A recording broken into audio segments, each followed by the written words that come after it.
आज हम लोग जो हैं वो एनसीईआरटी का साइंस सेक्शन को देखेंगे और ये आपका 6 to आपका 12 होगा और एनसीईआरटी बेस्ड है आपका एमसीक्यू फॉर्मेट में।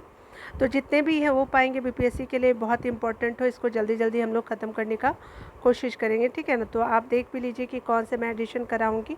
तो आज जो है वो आपका जितना कंप्लीट हो पाएगा उसको आज कंप्लीट करते हैं और फिर जो है दूसरे वीडियो में मैं आपको मिलूँगी। तो चलिए यहाँ से स्टार्ट करते हैं, ठीक है। आपका जैसा देख भी रहे होंगे कि क्लास 6 का और ये साइंस सब्जेक्ट का है। तो जैसे आपका पहले तो क्वेश्चन दिया हुआ है, उसके अलावा आपका डिटेल में भी बताया वो, ठीक है। तो जैसे हम लोग इसको जल्दी जल्दी फिनिश करते हैं। देखिए भोजन यह कहाँ से आता है, ठीक है। तो यहाँ देखिए बताया जा रहा है क्या कि निम्नलिखित में से कौन सा जो है सर्वाहारी की श्रेणी में आता है। तो ये आपका जो है सी आंसर हो जाएगा।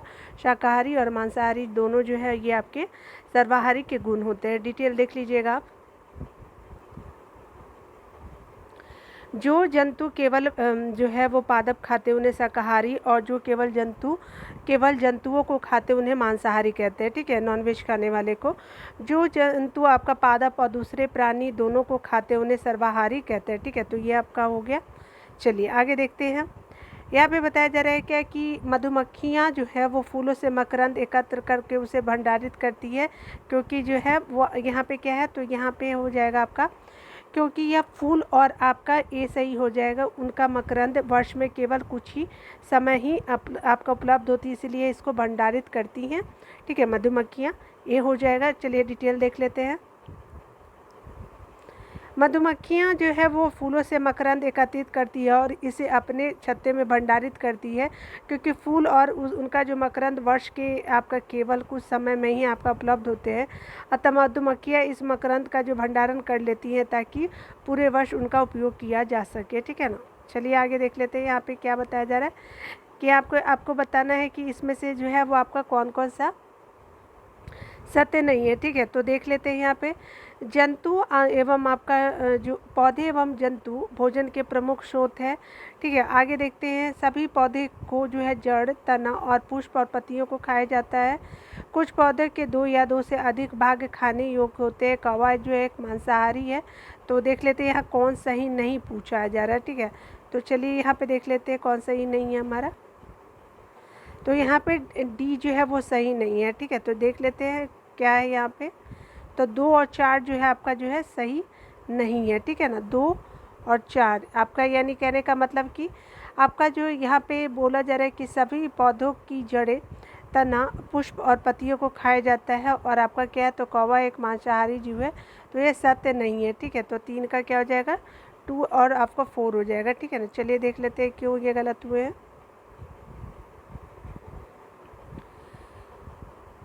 डी दिख रहा होगा आपको।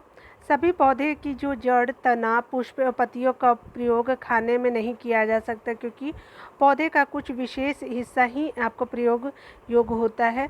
सभी पौधे में कुछ विभिन्नताएं भी होती हैं। सरसों की पत्तियां और बीज का ही प्रयोग खाने हेतु किया जाता है, अर्थात कुछ पौधों के 2 या 2 से अधिक भाग को खाने में आपका प्रयोग किया जाता है।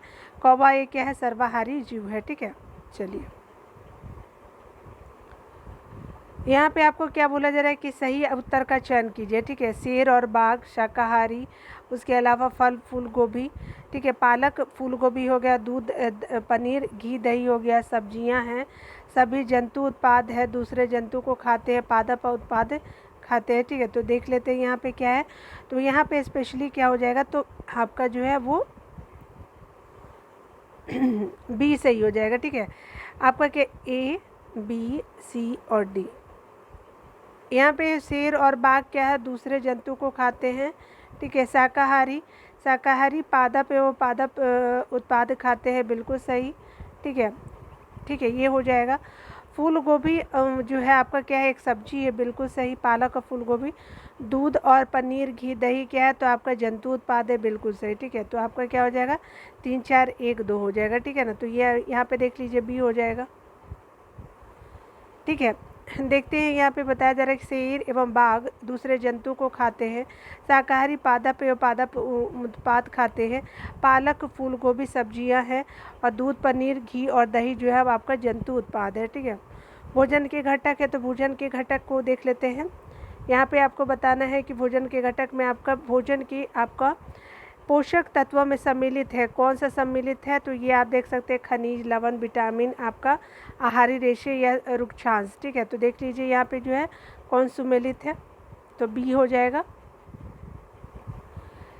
तो यहाँ पे आप देख रहे होंगे कि आपका भोजन के पोषक तत्वों में सम्मिलित है कौन, तो खनिज, लवण है और विटामिन है। ठीक है, तो आपका क्या हो जाएगा, 1 और 2 हो जाएगा। आहारी रेशे और रुक्षांश नहीं होगा, तो 1 और 2 हो जाएगा। ठीक है ना। देखिए यहाँ पे बताया जा रहा है क्या कि भोजन के मुख्य पोषक तत्वों में कार्बोहाइड्रेट, प्रोटीन, वसा, विटामिन, खनिज, लवण सम्मिलित है। इसके अतिरिक्त भोजन में आहारी रेशे और आपका जल भी होता है। रुक्षांश हमारे शरीर को कोई पोषक प्रदान नहीं करता है। ठीक है ना।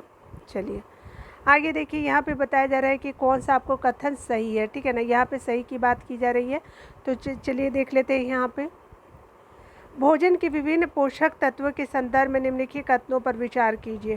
कार्बोहाइड्रेट तथा आपका वसा हमारे शरीर की मुख्य रूप से ऊर्जा प्रदान करती है, बिल्कुल सही। प्रोटीन एवं आपका खनिज, लवण आपका हमारे शरीर की वृद्धि एवं आपका अनुरक्षण के लिए आवश्यक है, बिल्कुल सही। विटामिन हमारे शरीर की रोगों की से आपका रक्षा करने में सहायता करता है, तो ये भी आपका बिल्कुल सही हो जाएगा। तो क्या हो जाएगा, 1 सही, 2 सही और 3 सही हो जाएगा। ठीक है, तो यहाँ पे क्या हो जाएगा, आपका बी हो जाएगा, डी हो जाएगा, 1 2 3 तीनों सही हो जाएगा। डिटेल देख लीजिए। उपर्युक्त आपका तीनों कथन सही है। कार्बोहाइड्रेट और वसा से शरीर को ऊर्जा मिलती है। प्रोटीन तथा आपका खनिज, लवण शरीर की वृद्धि एवं अनुरक्षण के लिए आवश्यक है।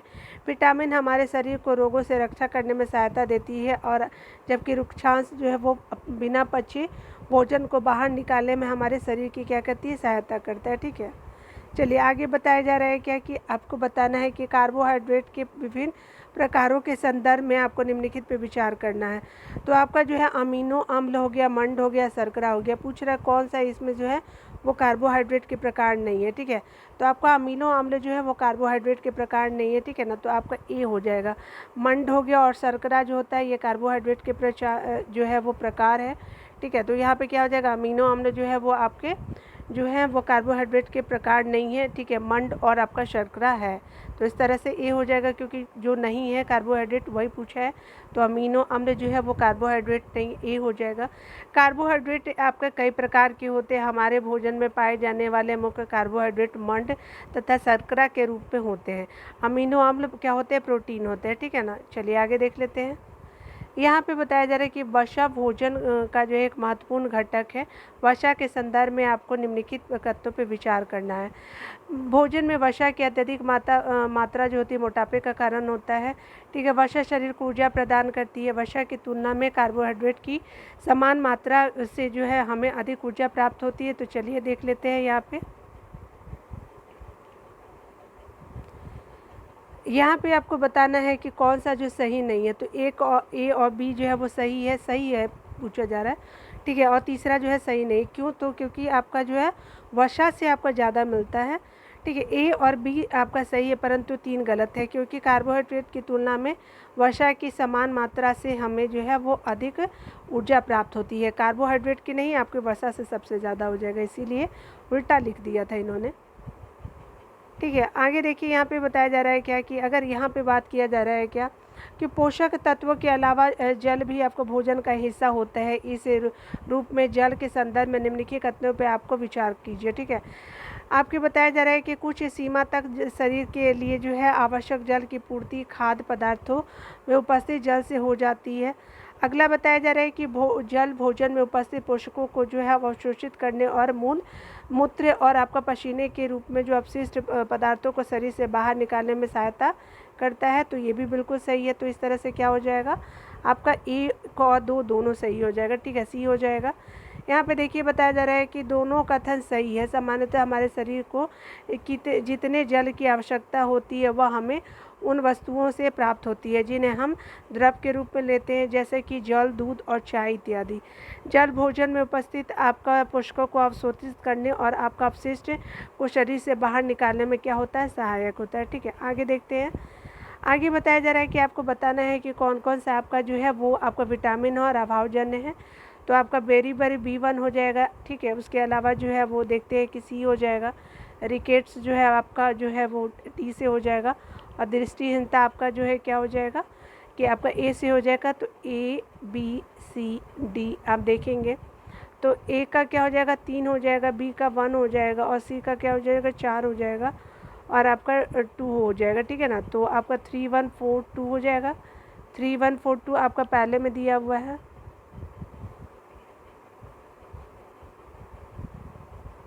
ए हो जाएगा, देख लीजिए। यहाँ पे बताया जा रहा है कि विटामिन ए की कमी से जो दृष्टिहीनता यानी रतौंधी होती है, कमजोरी, उसके अलावा दृष्टि, अंधेरे रात में कम दिखाई देना, कभी कभी पूरी तरह आपका दिखाई देना बंद हो जाता है, और रतौंधी की ये सब क्या होते हैं, लक्षण होते हैं। यहाँ पे बताया जा रहा है कि विटामिन B1 की कमी से जो बेरी रोग होता है, दुर्बल पेशियों और काम करने की ऊर्जा में आपकी कमी इस रोग के लक्षण है, ठीक है, B1 से, ठीक है। दुर्बल पेशियाँ हो जाती है और काम करने की ऊर्जा में जो एनर्जी लो हो जाता है। और अगर बात करें विटामिन C की कमी से आपका स्कर्वी रोग होता है, मसूड़े से आपका खून निकलना और घाव बढ़ने में अधिक समय लगना इस रोग के प्रमुख लक्षण हैं। विटामिन डी की कमी से रिकेट्स होता है, और इसमें आपकी अस्थियां मुलायम होकर के मुड़ने लगती है, ठीक है। तो ये हमने देख लिया। यहाँ पे बताया जा रहा है 7 नंबर प्रश्न में कि कौन सा असत्य है, ठीक है। तो B1 आपका घाव के बढ़ने के लिए नहीं इंपॉर्टेंट होता है, तो यही आपका जो है वो सही नहीं है, ठीक है। देख लीजिए जो सही है आपका विटामिन ए त्वचा और आंखों को स्वस्थ रखता है, बिल्कुल सही है। विटामिन जो सी जो है रोगों से लड़ने में मदद करता है, ठीक है। उसके अलावा जो है वो आपका विटामिन डी हमारे अस्थियों और दांतों के लिए कैल्शियम का जो उपयोग करने में हमारे शरीर की सहायता करता है, बिल्कुल सही। तो बी हमारा असत्य है। देख लीजिए यहाँ पे क्या हो रहा है कि ए सी और डी जो है सही है, बी गलत है, क्योंकि विटामिन B1 कार्बोहाइड्रेट के पाचन में सहायक होता है, घाव के बढ़ने में आपका सहायक विटामिन सी होता है, ठीक है ना। सहायक विटामिन जो होता है विटामिन सी है। विटामिन सी जो है भोजन पकाने में क्या होता है कि गर्मी से आसानी से नष्ट हो जाता है, इसीलिए बोला जाता है कि नींबू को जो है ना उबाले, क्योंकि उसका जो है वो असर ख़त्म हो जाता है, ठीक है ना।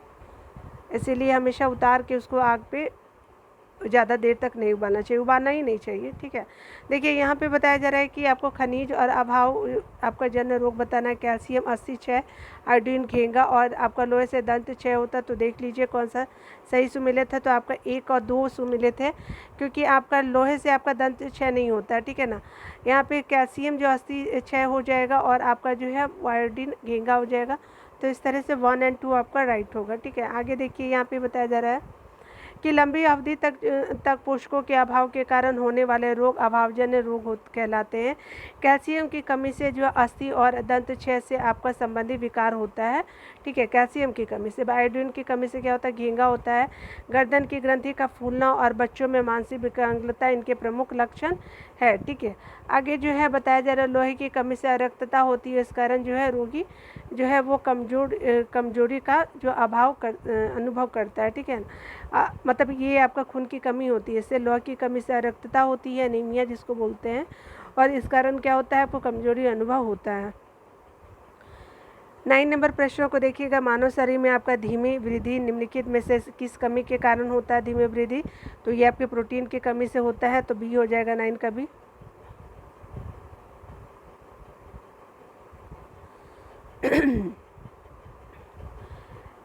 मानव शरीर की जो है धीमी वृद्धि प्रोटीन की कमी के कारण होती है। यदि आपका प्रोटीन और कार्बोहाइड्रेट दोनों ही किसी व्यक्ति के आहार में लंबे समय तक अनुपस्थित रहे, तो इनकी वृद्धि पूरी तरह से क्या हो जाती है, अवरुद्ध हो जाएगी, ठीक है ना। देखिए यहाँ पे बताया जा रहा है क्या कि आपका जो है तंतु से आपका वस्त्र तक का जो चैप्टर 3 है। तो देखिए यहाँ पे बताया जा रहा है तागा जिसको धागा बोलते हैं पतले तंतुओं से मिलकर बनता है, और इन तंतुओं के संदर्भ में निम्नलिखित कथनों में से कौन सा सही नहीं है, ठीक है। तो कौन सा सही नहीं है, तो देखिए रुई और जूट जैसे आपके तंतु पादपों से प्राप्त होते हैं। उसके अलावा जूट नारियल का आपका बाहरी आवरण है। उसके अलावा बताया जा रहा है कि रेशम तंतु जो है तो होते हैं आपका रेशम कीट के कोकून से मिलता है। ऊन और आपका रेशम जंतुओं से प्राप्त होता है। तो कौन सही नहीं है, तो देख लीजिए आपका जो है जूट जो है वो आपका जो है नारियल का बाहरी आवरण नहीं होता है, यही आपका जो है वो सही सुमेलित नहीं है, ठीक है। चलिए देख लेते हैं। तांबा अनेक तंतुओं तागा यानी आपका जो धागा होता है अनेक तंतुओं की पतली लड़ियों से मिलकर के बनता है। रुई और आपका जूट जैसे आपके तंतु पादपों से प्राप्त होते हैं। जूट और पटसन के रेशे हैं। जूट पटसन के रेशे है। पटसन एक द्विबीजपत्री आपके रेशेदार पौधा है। इसे जो है पाट या पटुआ भी कहते हैं, गाँवों में कहा जाता है। रेशम और आपका ऊन दोनों आपका जंतुओं से प्राप्त होता है। इनमें जो है वो आपका रेशम तंतु रेशम कीट के कोकून से आपका खींचा जाता है तथा ऊन जो है भेड़, बकरी, खरगोश, ऊँट एवं याक के बालों से प्राप्त किया जाता है। तो बी क्या हो जाएगा आपका, गलत हो जाएगा, ठीक है ना। यहाँ पे देखिए बताया जा रहा है कि आपको जो बताना है कि संश्लेषित आपका तंतु का उदाहरण बताना है। तो आपका संश्लेषित तंतु कौन सा है, तो आपका पॉलिस्टर है। उसके अलावा जो है आपका क्या हो जाएगा, तो आपका नायलॉन है, आपका एक्रिलिक है, ठीक है। तो रेशम नहीं है और फ्लैक्स नहीं है, ठीक है ना। 2, 3, 4 हो जाएगा, ठीक है ना, बी हो जाएगा। यहाँ पे जो है आपका डिटेल देख लीजिए। कपास, जिसको जूट को फ्लैक्स बोलते हैं, रेशम और ऊन से तंतु पादपों और जंतुओं से आपका प्राप्त किए जाते हैं, अतः इन्हें जो प्राकृतिक तंतु कहते हैं। ऐसे रासायनिक पदार्थों से आपका निर्मित तंतु जो होते हैं जिनका स्रोत पादप अथवा आपका जंतु नहीं है, संश्लेषित तंतु कहलाते हैं। पॉलिस्टर हो गया, नायलॉन हो गया और एक्रिलिक जो होते हैं वो संश्लिष्ट आपके तंतुओं के आपके उदाहरण है, ठीक है ना। तो ये हमने देख लिया। यहाँ पे देखिए, यहाँ पे बताया जा रहा है कि आपको बताना है कि भारत में जो है आपका जूट जिसको पटसन की खेती प्रमुख रूप से की जाती है, तो कहाँ कहाँ किया जाता है, तो पश्चिम बंगाल, केरल, आपको बिहार और असम में से बताना है। तो आपका जो है केरल में तो नहीं किया जाता, लेकिन देख लेते हैं हमारा क्या आंसर है। तो आप देखिए यहाँ पे जो है सी हो जाएगा। क्यों? क्योंकि देखिए यहाँ पे बताया जा रहा है कि आपका जो है कौन कौन सही हो जाएगा। चलिए देख लीजिए,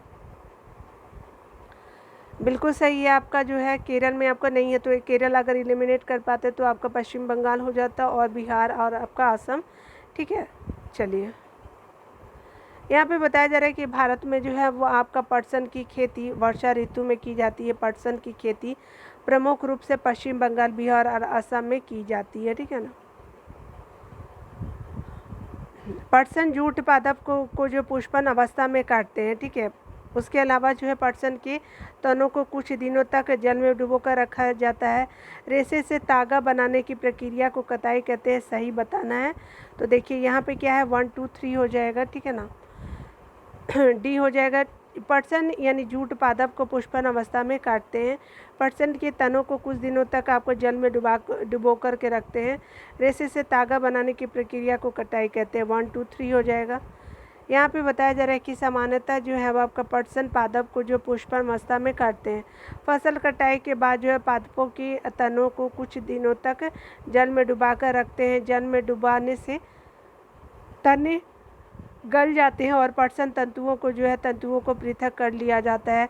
कताई की प्रक्रिया में लोहे की एक पुंज से रेशों को खींच करके ऐंठते हैं और ऐसा करने से आपका रेशे पास आ जाते हैं और तागा बन जाता है, ठीक है ना।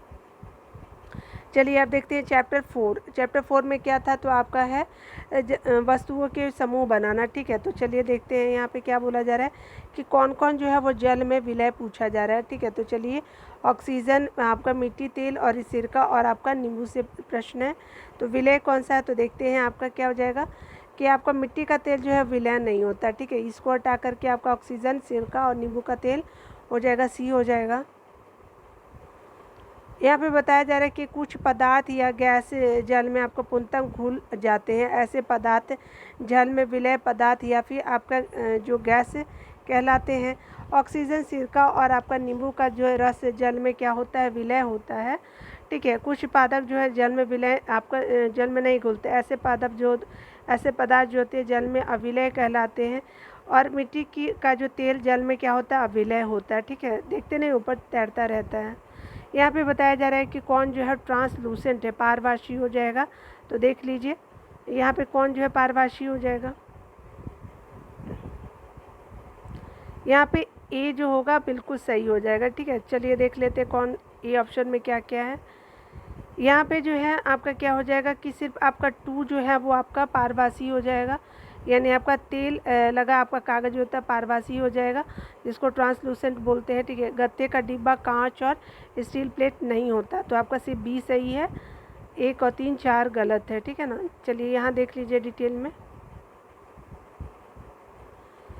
वह पदार्थ जिसके आर पार जो है स्पष्ट आपका देखा जा सकता है, उन्हें आपका पारदर्शी, तथा उनके आर पार नहीं देखा जा सकता उन्हें अपारदर्शी कहते हैं। कांच पारदर्शी तथा गत्ते का डिब्बा जो होता है अपारदर्शी पदार्थ का उदाहरण है। ऐसे पदार्थ जिसके आर पार देखा तो जा सकता है परंतु बहुत स्पष्ट नहीं देखा जा सकता, उसे पारभासी या फिर आपका ट्रांसलूसेंट आपका पदार्थ कहते हैं। तेज लगा जो कागज होता है वो आपका ट्रांसलूसेंट का एग्जाम्पल होता है, ठीक है ना। यहाँ पे देखिए, यहाँ पे बताया जा रहा है क्या कि आपको कौन सही नहीं पूछा जा रहा है, ठीक है ना। तो देखिए, विभिन्न प्रकार के पदार्थों के गुण भिन्न भिन्न होते हैं। कुछ पदार्थ लिखावट में आपको चमकदार होते हैं, बिल्कुल सही। और आगे बताया जा रहा है कि हमारे चारों ओर की वस्तुएं एक ही पदार्थ से बनी होती है। पदार्थों का उपयोग बहुत सी वस्तुओं के निर्माण में किया जाता है, ठीक है। तो ये आपका सही नहीं है, बी आपका हो जाएगा, क्योंकि यहाँ सही नहीं पूछा गया है। देखिए, यहाँ पे बताया जा रहा है बी आपका जो है गलत है। हमारे चारों ओर की वस्तुएं अनेक प्रकार के पदार्थों से बनी होती है, न कि एक ही पदार्थ के आपके पदार्थों से बनी होती है, ठीक है। आगे देखते हैं, पदार्थों का पृथक्करण को देख लीजिए। यहाँ पे पदार्थों का पृथक्करण में बताया जा रहा है क्या कि आपका जो बताना है कि पदार्थों के पृथक्करण यानी सेपरेशन के संदर्भ में आपको बताना है। तो यहाँ पे आपका पृथक्करण की विधि जो है या विधियाँ जो देखेंगे, तो यहाँ यानी आपका निष्पावन हो गया, निस्तारण हो गया, निस्यंदन हो गया। तो चलिए देख लेते हैं पृथक्करण क्या, तो ये तीनों हो जाते हैं, ठीक है। 1 2 3 हो जाएंगे।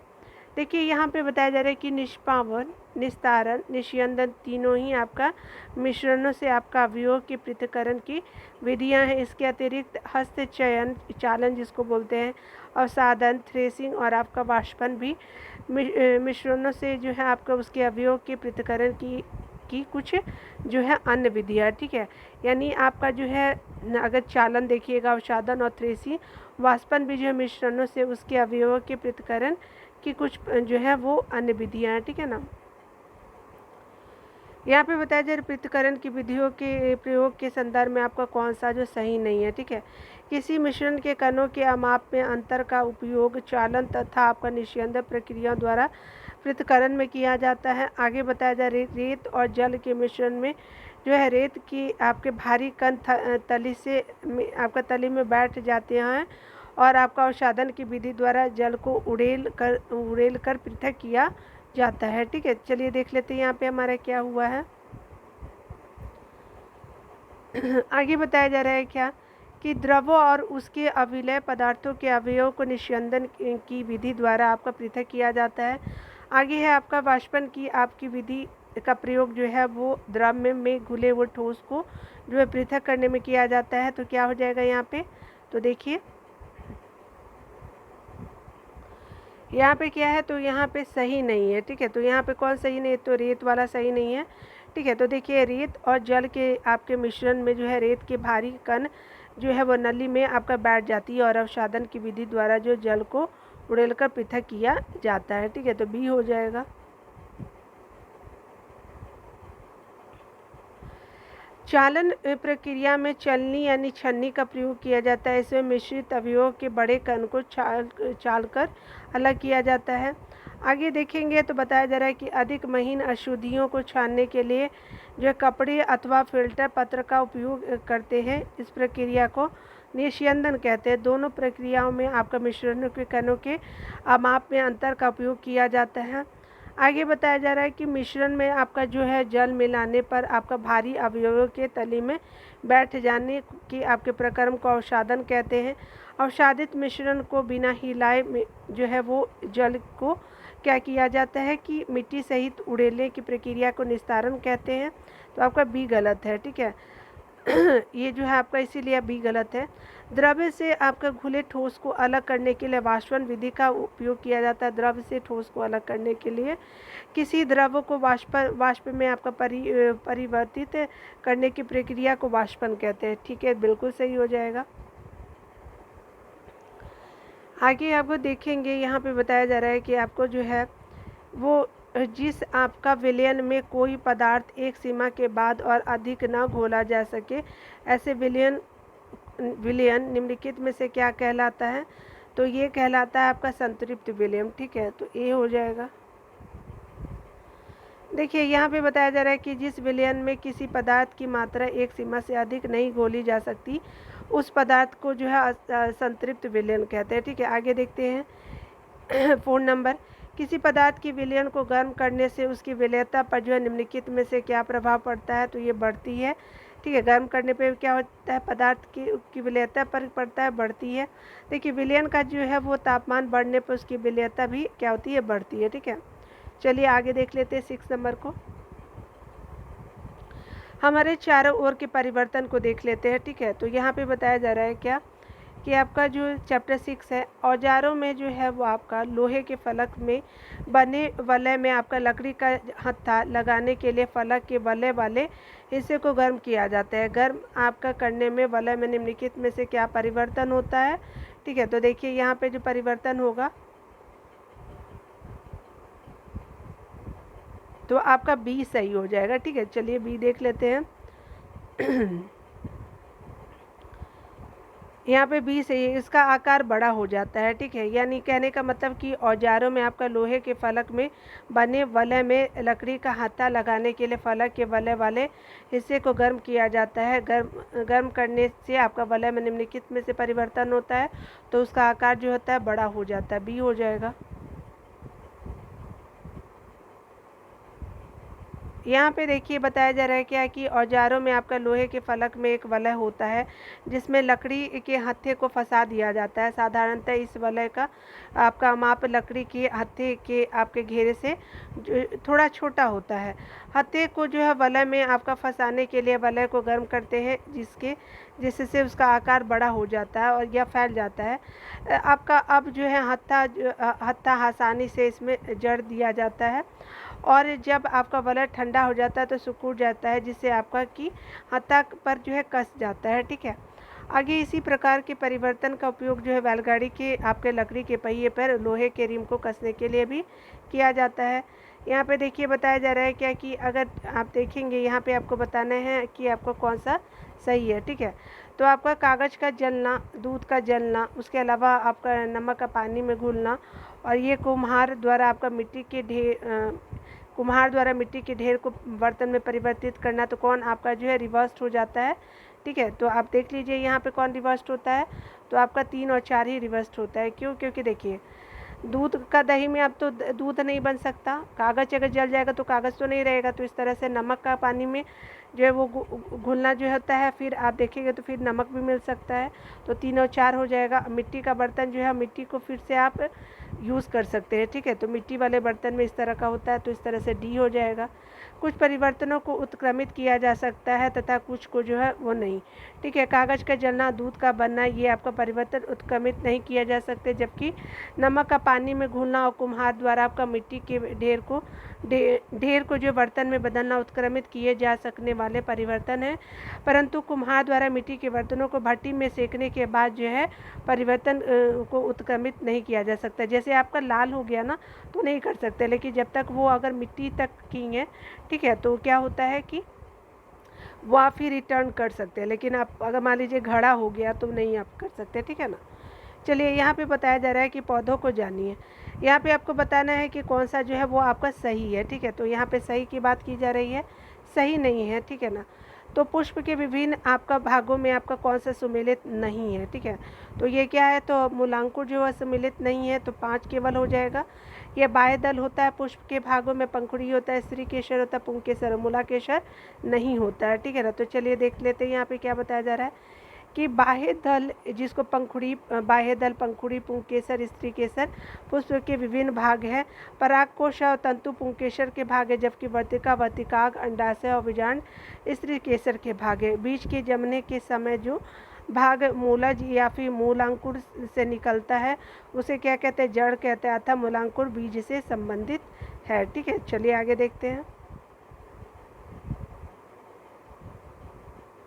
बताया जा रहा है क्या कि पतियों के आपका संदर्भ में निम्नलिखित में से कौन सा सही नहीं है। तो यहाँ पे तो देखिए आपका पति में सिराओं का प्रतिरूप सिरा विन्यास कहलाता है। यह आपका जालिका रूपी और आपका अथवा समानांतर हो सकती है। पत्ती में आपका फर्णवृत्त और आपका फलक होते हैं। और आगे बताया जा रहा है कि पत्तियाँ जो है वो आपका सूर्य के प्रकाश की उपस्थिति में आपका मंड संश्लेषित करती है, बिल्कुल सही। ठीक है, तो आपका जो है वो सही हो गया। आगे बताया जा रहा है यही सही नहीं है। ठीक है, क्यों कि तो देख लीजिए यहाँ पे क्या कारण है। तो पत्तियाँ जो होती है वायुमंडल में आपका उपस्थित जलवाष्प का कुछ हिस्सा जो है वो भोजन बनाने की प्रक्रिया में ग्रहण करती है, तो यही सही नहीं है, तो डी हो जाएगा। देखिए ए बी और सी क्या है, सही है, और डी गलत है, क्योंकि पत्तियां जो होती है वायुमंडल में आपका जल वाष्प ग्रहण नहीं करती, बल्कि वाष्पोत्सर्जन की क्रिया द्वारा जो है वो बड़ी मात्रा में आपका जल वाष्प को जो है वायुमंडल में आपका निष्कासित करती है। ठीक है, आगे देखते हैं यहाँ पे क्या बताया जा रहा है कि तने जो होते हैं, तने दो तरफा मार्ग का कार्य करती हैं। तनों के कार्य के संदर्भ में आपको विचार करना है, जो तने का कार्य क्या होता है। तो देखिए, तना जल एवं खनिज को जो है पतली नलियों द्वारा पत्तियों तथा पौधों के अन्य भागों तक पहुंचाता है। पत्तियों द्वारा बना भोजन तनों से होकर के ही आपको पौधे के विभिन्न भागों में संग्रहित होता है। 1 और 2 सही है, तो इस तरह से आपका सी सही हो जाएगा। देखिए यहाँ पे बताया जा रहा है कि तना जो है आपका तना उपयुक्त दोनों कार्य संपन्न करने में आपका महत्वपूर्ण भूमिका निभाता है। तने अनेक प्रकार के होते हैं, ये कठोर, मुलायम, कमजोर हो सकते हैं। वृक्षों के तने कठोर होते हैं। कमजोर तने वाले पौधे सीधे खड़े नहीं हो पाते, ये आपका भूमि पर जो है वो फैल जाते हैं, इन्हें विसर्पी लता कहते हैं। ठीक है, जबकि आपके कुछ जो होते हैं आरोही होते हैं। ठीक है, जिसको क्लाइंबर और क्रीपर्स कहते हैं ना, तो वही आपका हो गया। जैसे आप देखिएगा तारबूज वगैरह हो गया, पुदीना हो गया, तो ये आपको उठते थोड़े ना, ज़मीन पे ही रहते हैं ना। देखिए यहाँ पे आपको बताना है 4 नंबर में, तो आपको क्या बताया जा रहा है, कौन सही है। ठीक है ना, यहाँ पे कहा जा रहा है कि जड़ें और आपका जड़ों के संदर्भ में आपको बताना है। तो यहाँ पे कहा जा रहा है कि जड़ें जो है मिट्टी से आपका जड़ें मिट्टी से जल और खनिज पदार्थ का अवशोषण करती हैं, बिल्कुल आपका, तथा पौधे को जो है मिट्टी में दृढ़ता से जमाए रखती है। देखते हैं आगे। 2 नंबर बताया जाए कि जालिका रूपी शीरा विन्यास युक्त पत्तियां वाले पौधों की जड़ें रेशेदार होते, जबकि समानांतर आपका शीरा विन्यास युक्त पत्तियां वाले पौधों की जड़ें मुशला होती है। ठीक है, तो चलिए यहाँ पे देख लेते हैं। ए हो जाएगा, क्या हो जाएगा, ए सही हो जाएगा। ठीक है, यानी कहने का बी गलत है। यहाँ पे बोला जड़ें मिट्टी से आपका जल और खनिज पदार्थों का अवशोषण करती है तथा पौधे को जो है मिट्टी में दृढ़ता में आपका जमाए रखती है, तो ए हो जाएगा। चलिए डिटेल देख लीजिए। यहाँ पे बताया जा रहा है क्या कि कथन ए सही है, जबकि 2 गलत है। ठीक है, जड़ें आपका मुख्यतः 2 प्रकार की हो, तो मूसला जड़ और रेशेदार, जिसको जकड़ा जड़ कहते हैं। जालिका रूपी शीरा विन्यास युक्त आपका पत्तियों वाले पौधों की आपके जड़ें मूसला जड़ होती है, जबकि समानांतर शीरा विन्यास युक्त पत्तियों वाले आपके पौधे को की जड़ें रेशेदार होती है। यानी समानांतर शीरा विन्यास युक्त पत्तियों वाले पौधों की जड़ें क्या होती है, आपका रेशेदार होती है। ठीक है, आगे देखते हैं। आगे बताया जा रहा है क्या कि अगर बात करें यहाँ पे, तो निम्नलिखित में से आपको बताना है कौन से जड़ नहीं है। तो आलू एक तना होता है, ना कि जड़। गाजर, मूली और सलगम क्या होता है, जड़ होता है। आलू एक तना होता है, सी सही हो जाएगा। आलू तना है, जबकि आपका गाजर, मूली और सलजम, शकरकंद और टेपियोका जो होते हैं जड़ें होते हैं, इन्हें हम खाने में प्रयोग करते हैं। ठीक है, आगे देखिए बताया जा रहा है क्या कि अगर बात करें यहाँ पे आपको बताना है कि निम्नलिखित में से कौन प्रकाश संश्लेषण की क्रिया के लिए आवश्यक है। तो आपका क्या होता है, क्लोरोफिल होता है, कार्बन डाइऑक्साइड होता है, जल होता है, प्रकाश संश्लेषण, ऑक्सीजन नहीं होता है। इस तरह से आपका सी हो जाएगा। ठीक है, तो देख सकते हैं पत्तियां जो होती है प्रकाश और आपका हरे रंग की एक पदार्थ यानी क्लोरोफिल की उपस्थिति में अपना भोजन बनाती। इस प्रक्रिया में जो है वो आपका जल एवं कार्बन जो है वो कार्बन डाइऑक्साइड का उपयोग करती है। इस प्रकरण को जो प्रकाश संश्लेषण कहते हैं। इस प्रक्रिया में ऑक्सीजन निष्कासित होते हैं। ठीक है, पत्तियों द्वारा जो है वो संश्लेषित भोजन जो है अंततः क्या होता है कि पौधे के विभिन्न जड़ों में मंड के रूप में क्या होते हैं, संग्रहित हो जाते हैं। ठीक है, तो ये हमने देख लिया पूरा डिटेल से आपको 7 तक। ठीक है ना, तो आज के लिए बस इतना ही रहने देते, मिलते हैं अगले वीडियो में। तो खुद का ख्याल रखिए और पढ़ते रहे। Take care.